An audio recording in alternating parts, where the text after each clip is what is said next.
क्या है अजी दिल ये कर दिल दिया नहीं चाहता।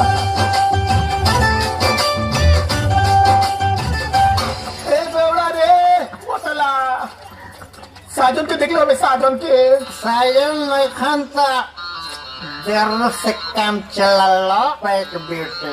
अरे भाग रे बेवड़ा ये परान सुखल बा तोरा मजाक छू जाता। अरे साजन के बाबूजी पगला के ट्रैक्टर लेके ना जाने कहाँ निकल पड़े रे।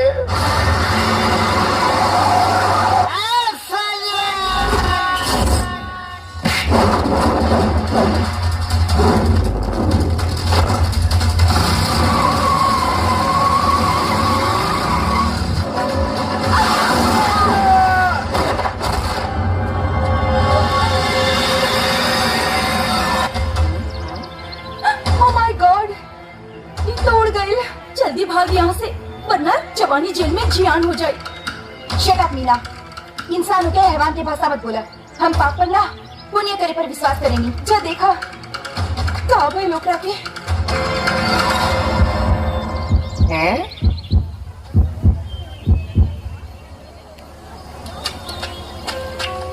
सोना दिल तो धड़का था लेकिन बुझा था सांस करेजा में जम गई बा।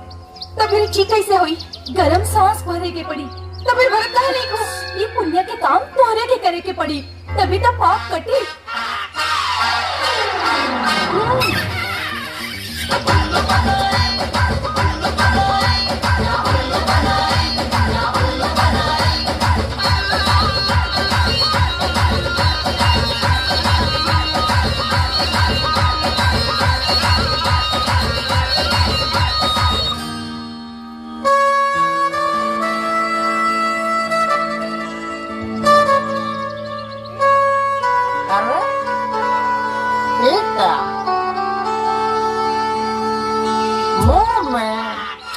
हमर के चाहिए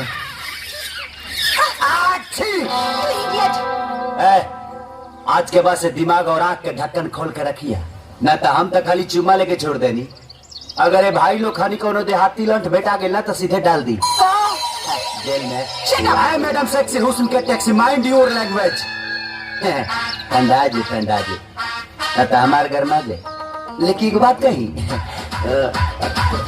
तार ओठ बहुत रसदार बा और सांस बहुत खुशबूदार बट आई डोंट केयर।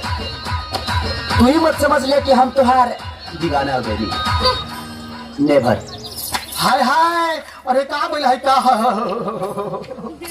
ओह है गांव में स्कूटी पर ब्यूटी। हाँ। और हाय कैसे लाल लाल हो गए साजन? ये काटला से चिवटी मार बॉडी रे।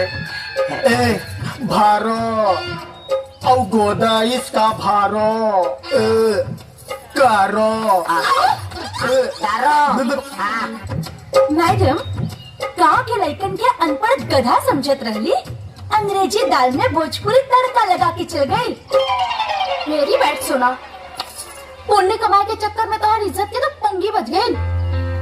अब हम ओकर बचाए और इंडिया रेडियो और इतना फुल साउंड में बजाई कि ओकरा भीतर से खून और बाहर से धुआं निकल आई।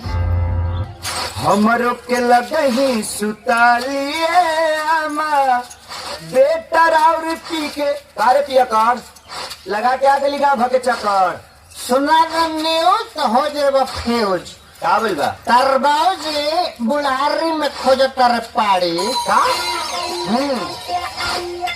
पाड़ी खोज तर का ले बड़े ओका बिया के तैयारी करते रहे 16 साल के मेरा रुलिया खातिर। अच्छा ए बाबू एकरा काट दिया था चल इतना बढ़िया जोड़ा लिया लली बम्बई से अपने पटाहो खातिर नारायण जी किया से देखा इतना कहना बनवाई रही सब अपने पटाहो बने और सब अपने मेहरारू के देते भाव। अब तक चट मंगनी अपट बियाह कर भाव बहुत गए। हाँ अब कैसे रह पिया केकर बिया? अरे आपन बियाह तू तो बियाह करने खातिर तैयार न बड़ा तो हम सोचते हम ही बियाह कर ले। अरे कम से कम चौका चूल्हा झाड़ू बर्तन से तो छुट्टी मिली। अरे बाबूजी बुढ़ारी में सेठिया गल में निकाल हुआ। हाँ हम लोग से के बियाह करी sexy lady in the floor give me chance one more और हम माई बनम तोर। कहीं और जाकर रिश्ता जोड़। आई देखा था रिश्तोड़ मारे में चुरावे लग बे लोड़। अरे बाजी सहनाई और मिलन रुते आई हम बनम तो हर माई अखुली जवनिया के रास पलंगरी टूटी याद। हाय हाय पलंगरी डंडा रे। टूटी याद। अरे हर माई मारी का मान। खबरदार अपने हफ्ते वाली माई पर हाथ उठा था। अरे बेटा बन गई बाप के दुश्मन। हाय हाय चली चली चली रहो चल चल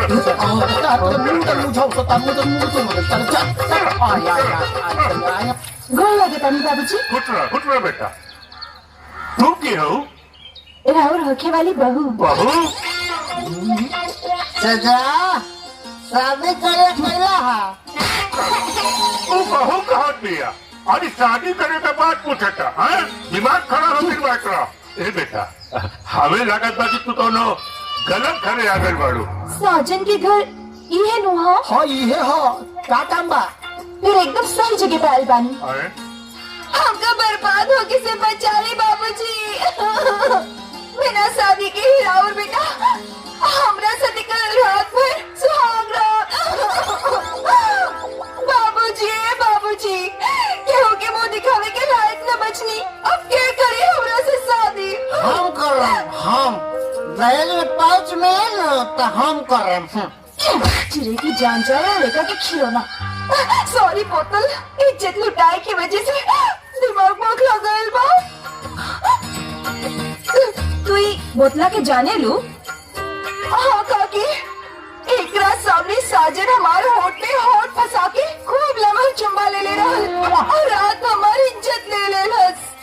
बोतल बतावा सबके। ना बताएम तो हमर के ओ दिन लाते मुके खनल रहलू। बता देना तो तुम्हारा मुंडी पूछ दे। मार पड़ोली के रे ई का कुछ होता तो नहीं के। देवा जी के अपन दर्द सुनावत हई। चाचा हम आवतनी देख के कि सजनवा रात कहाँ बीतई लसना। हे साजन रुक रे बाप बड़ा फरेश लागता रे बाबू। माने हम तोरा फरेश लगता नहीं। रात भर मच्छर से कुने खून भइल तोरा फरेश लगता नहीं। हाय हाय रात भर मनई बहनी मून तो कैसे ना निकली खून। सुन इतना देहा धून कि भागबे यहाँ से फून फून। अच्छा भागतनी चलो घरे नौरस आइल बाड़ी दौरस कर लो। नौरस चलो आवो। इतना हमारी के मिट्टी में मिला दे रहे तुम। आवे तो आज हम बताई देख रहे थे। आज कहाँ जाई? यहाँ यहाँ बेटा यहाँ पहले अंदर कहाँ जा पड़ा? कहा रे सजनवा खाली लखेरे रहले बाकी लुटेरा इज्जत के कब से हो गए रे। बाबूजी सवेरे सवेरे दुनिया के सारा पागल द्वार पर कैसे बुटरा गिला सा। ए बेटा तू रात में जौन धूल में फूल खिलौने बड़ा ना वही के बदबू से सब कोई पगला गई बा। हम लोग उल्लू की तरह जाग के रात बीतेगे बनी। हम खाली पाँव देख जागत बने और जागरण के गवाह हम होई हम सिखंडी के कसम। ये बतावा केकरा साथे रहना रात भर? बाबूजी रात भर हम मच्छर के संगे गुजरले बारी। अरे मैं राती के कबड्डी खेलवा तो मच्छर न कटिए। चुप बाबूजी हमारे में कोनो गलती नहीं है। जितना गलती बा खाली वो लड़की के गलती बा। अगर भेटा जी हमें इतना मोही के प्रोग्राम कर गुस्सा ना करे कि महिला खड़ी है ना। देखिए हम रात भर थाकल बनी और हम क्या उंगली लगता हमके सुते दी जोन भी पंचायती हुई काल हुई रात भर पानी पीली ना तो और गर्मा चाहिए।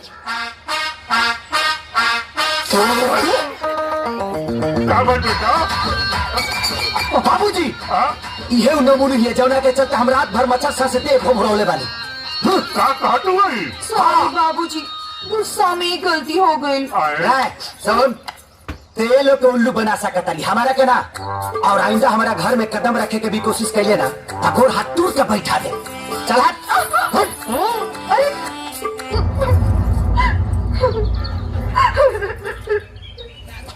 का बिटिया अब इतना हंसी खुशी नाटक गावत करू और अब इतना जल्दी हार मान नहीं लू। हम साजिद बिना ना रह पाए बाबूजी। अरे चिंता मत करा, तो ही बनबू हमार पटोहू। हाँ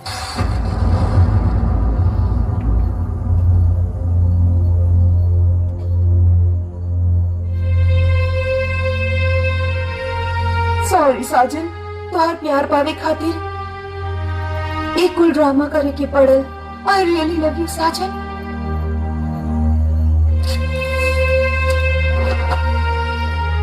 आई रियली लव यू साजन। हमरा की गलत मत समझी। अभी सच्चाई पता चल जाए। चल कपड़ा उतार, उतार कपड़ा। ये हमसे प्यार न करेंगी अपन जान से ज्यादा। तो उतार कपड़ा, उतार। ये कौन तरीका प्यार जतावे के? हमारा यही तरीका है गला। उतार कपड़ा। खत्म हो गई तो प्यार। हाँ? आज के बाद से हमारे सामने कबो झूठा प्यार की बीन मत बचाइए, ना तो तोरा इज्जत के ऐसा बाजा बजाई कि दुनिया में मुंह दिखावे लग ना रहे। रुक जा साजन, अगर तोहर नजर में प्यार के मतलब हवस है तो आवा मिटा ला अपन हवस की भूख, लांग दा अपन मर्यादा की रेखा, उतार के फेंक दा हमारे संस्कार के गहना। तोहरा हमारे जिस्म का, हमारे जान के हलचल बा।